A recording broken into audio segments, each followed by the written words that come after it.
الفاظ کی عربی معلوم کر لیں. ہم نے یہ پہلے سٹیپ میں عربی معلوم کر کے کا کو ایسے لے آئے. دوسرا سٹیپ ہے کا کی کے نانی نے راری رے کو ختم کر دیں. اب ہمارا کا ختم ہو گیا، ان میں سے جو بھی ہو ختم کر دیں.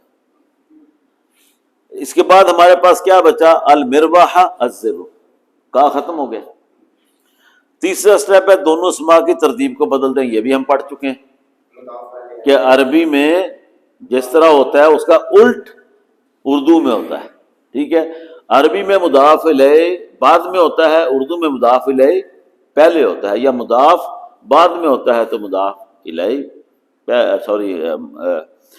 عربی کی بات کرتے ہیں کہ عربی میں مضاف پہلے ہوتا ہے، مضاف الیہ بعد میں ہوتا ہے.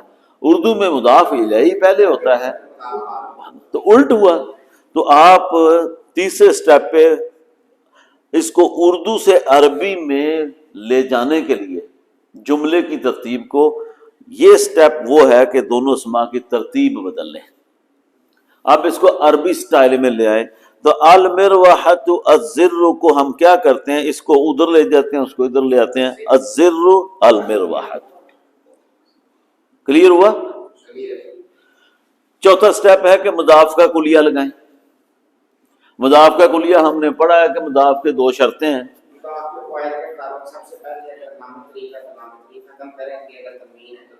نہ ہی وہ تنوین لیتا ہے نہ ال لیتا ہے، آپ بس اتنا ہی رکھیں.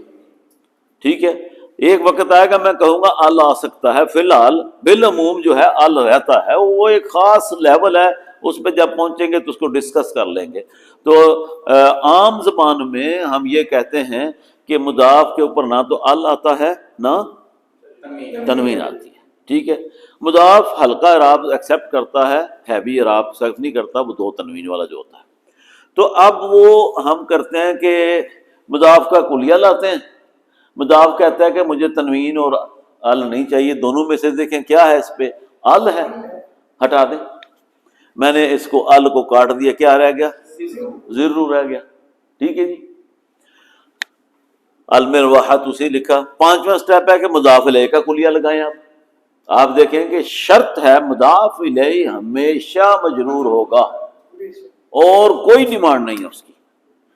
مضاف کے بہت سارے قاعدے میں جمع کر رہا ہوں، 7-8 سے بھی زیادہ آ جائیں گے ٹوٹل ملا کے.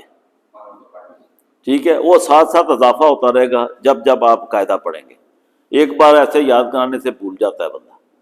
تو مضاف الیہ کا قاعدہ یہ ہے کہ ہمیشہ مجرور ہوتا ہے. مجرور سے مراد ہے کہ آخری حرف کی حرکت جو ہے وہ جر کے ساتھ، کسرہ کے ساتھ ہونی چاہیے. یہ ہے تاپشتو. تو ہم جا کے زر یہی لے کے آئے المرواحتی. ٹھیک ہے، آپ اس کو ملا کے پڑھ لیں تو زر المرواحتی، یہ آپ کا مرکب اضافی بن گیا اور عربی میں ٹرانسلیٹ ہو گیا. آپ کوئی بھی دو چھوٹے چھوٹے سمپل الفاظ کا مجموعہ لیں جو کاکی کے ساتھ آپ بنا سکتے ہیں، اس کو پھر ان 5 سٹیپ کے ذریعے ایک بار یاد کر لیں. یہ سٹیپ تو سامنے لکھ کے اس کے سامنے رکھتے جائیں تو کرتے جائیں، پریکٹس لازمی ہے. اور آپ کو 100% ایکوریسی کے ساتھ یہ آپ اس کو کر سکیں گے. دیکھیں کرنے کے بغیر تو ممکن نہیں، فارمولے میں کوئی شک نہیں. تو آج یہ اس کو کلوز کر دیا. یہاں پہ میں نے ایک دوبارہ ابھی کی ہے کہ پنکھے کا بٹن ہے، نمبر 1 کا کاٹ دیں، نمبر 2 ال کاٹ دیں، عربی میں ٹرانسلیٹ کر دیں، نمبر 3 الٹی کر دیں، نمبر 4 ال کاٹ دیں، نمبر 5 پہ کسرہ لے آئیں، تو یہ آپ کا فائنل ہو گیا. یہ سارا یہی ہے. آپ نے زبانی یاد رکھنا ہے نا، تو یہ کام پھر دیکھیں آنکھیں بند کر کے کہ یہ 5 سٹیپ ہیں. ٹھیک ہو گیا جی، آگے بڑھتے ہیں. جی مرکب اضافی درجہ طریقوں سے جملے میں آ سکتا ہے. اب جی ہم نے آہستہ آہستہ جب ہم مرکب اضافی کے بہت ساری چیزیں پڑھ رہے ہیں تو ہمیں مرکب اضافی کی دونوں چیزوں کو بڑے غور سے دیکھنا ہوگا. 2 چیزیں کون سی ہیں؟ ایک مضاف ہے، ایک مضاف الیہ ہے. اب مضاف کے اپنے کچھ شرائط ہیں، مضاف الیہ کی اپنے کچھ شرائط ہیں، استعمال ہونے کی شکل میں، لکھنے کی شکل میں، پڑھنے کی شکل میں، اپنی اپنی علیحدہ علیحدہ شرائط ہیں. اور یہ جاننا بہت ضروری ہے، بہت ہی ضروری ہے. ادروائز آپ جا کے تحریر میں کچھ بھی نہیں سمجھ پائیں گے. تو اس کے جاننے کے لیے یہ ہے جی کہ مرکب اضافی جو ہے وہ بطور مضاف مضاف الیہ فاعل بھی آ سکتا ہے، یعنی مل کے مضاف مضاف الیہ دونوں مل کے ایز اے فاعل جملے میں آ سکتے ہیں۔ جب آپ نحوی ترکیب کر رہے ہوتے ہیں تو آپ کیا کہتے ہیں، یہ مضاف مضاف الیہ مرکب اضافی بن کر فاعل ہوا۔ یہ جو سمجھ نہیں آتی تھی نا، اب آئے گی۔ کہیں پہ یہ مضاف مضاف الیہ بن کر مفعول بھی بنے گا، ٹوٹل مرکب اضافی ایز اے مفعول ہوگا۔ کہیں پہ یہ دونوں مل کے مرکب اضافی بن کے مبتدا بھی بنے گا، کہیں پہ یہ خبر کے طور پہ بھی ایسے ہی مرکب اضافی مضاف مضاف الیہ بن کر خبر آئے گا۔ اسی طریقے سے جار مجرور بھی آئے گا، متعلق بھی بنے گا۔ ٹھیک ہو گیا؟ اس کے علاوہ کچھ نہیں ہوگا۔ اس کا یہ استعمال ہے جملوں میں، مرکب اضافی جو ہے اس کا استعمال اس طریقے سے ہوگا جی، بطور مضاف مضاف الیہ یہ فاعل بھی آئے گا، مفعول بھی آئے گا، مبتدا بھی آئے گا، خبر بھی آئے گا، جار مجرور بھی آئے گا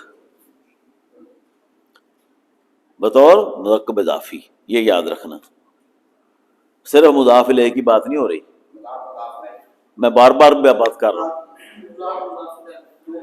مل کے مرکب اضافی کے بن کر، اوپر یہی لکھا ہوا ہے مرکب اضافی درجہ طریقوں سے جملے میں آ سکتا ہے۔ ٹھیک ہو گیا؟ اب مضاف کی یا اضافت بیسیکلی مرکب اضافی کی اساس ہے۔ اضافت اردو میں جب ہم کیا کہتے ہیں، اس اضافے کا ترجمہ اور ہے یہاں زیادہ نہیں ہے۔ کدھر زیادہ ہے؟ آپ کہتے ہیں زید کا گھر، ٹھیک ہے، عربی بنائیں اس کی کیا ہوگا؟ بیت زیدن، ٹھیک ہے، بیت زیدن، ٹھیک ہو گیا؟ تو کیا اضافہ کیا آپ نے بھائی؟ اردو میں زید کا گھر، کا تو ہماری لینگویج نے ہمیں دیا نا کہ ہم زید گھر کہتے رہیں، تو اس کا تو کوئی مرکب ہی نہیں بنتا نا، یہ محمل مرکب بن گیا، ناقص سے بھی پچھلے درجے میں چلا گیا۔ جب آپ کا ٹوٹا ایک لفظ کا جملے کا بنتا ہے جو میننگ فل ہے تو وہ کا لگانے سے بنا ہے۔ زید کا گھر، یہ کا ہم اس لیے لے کے آئے ہیں کچھ تو سمجھ آئے، تو عربی میں بیت زیدن ہے، کون سی اضافت آپ لے کے آئے ہیں؟ ایک اضافت آپ لے کے آئے ہیں مضاف کے کلیے، ٹھیک ہے نا؟ ال ہٹایا آپ نے، بیت کے اوپر تنوین آ سکتی ہے، وہ نہیں آپ نے مانی۔ ابھی آپ یہ سارا پڑھ کے ہٹے ہیں کہ مضاف کے قواعد میں ال بھی نہیں مانتا یہ۔ تو جب یہ اپنی اسم اپنی اصلی حالت میں کیا ہوتا ہے؟ رفعی حالت میں ہوتا ہے، مرفوع ہوتا ہے، ٹھیک ہے، مرفوع ہوتا ہے۔ تو مرفوع جو اسم ہے، واحد اسم جو منصرف ہے، وہ دو زبر کے ساتھ، دو حرکتوں کے ساتھ ہے۔ اگر وہ غیر منصرف ہے تو پھر اور بات ہے، وہ تو ایک ایکسیپشنل کیس آ جائے گا نا، صحیح ہے۔ اب اس میں اگر ال آتا ہے تو اس کا اعراب ہلکا ضرور ہوتا ہے،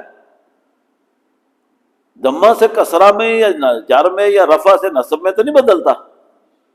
یہ تو ان کا آپس کا تنازع ہے کہ ال آ جائے تو کہتا ہے میری شرط ہے کہ دو حرکتیں نہیں ہوں گی، ایک ہوگی۔ تو ال بھی ہم لے کے آئے ہیں، اگر ال نہیں لاتے تو ایک اسم ہے تو وہ دو حرکتوں کے ساتھ رفعی حالت میں ہے۔ ایز اے کامن جب بات دیکھتے ہیں آپ تو یہ بیتن تھا، ٹھیک ہے۔ کس شرط نے پھر بیتو کرایا؟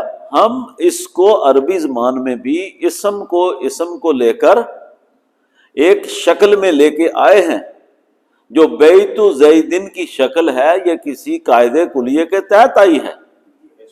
آپ سمجھ آئی؟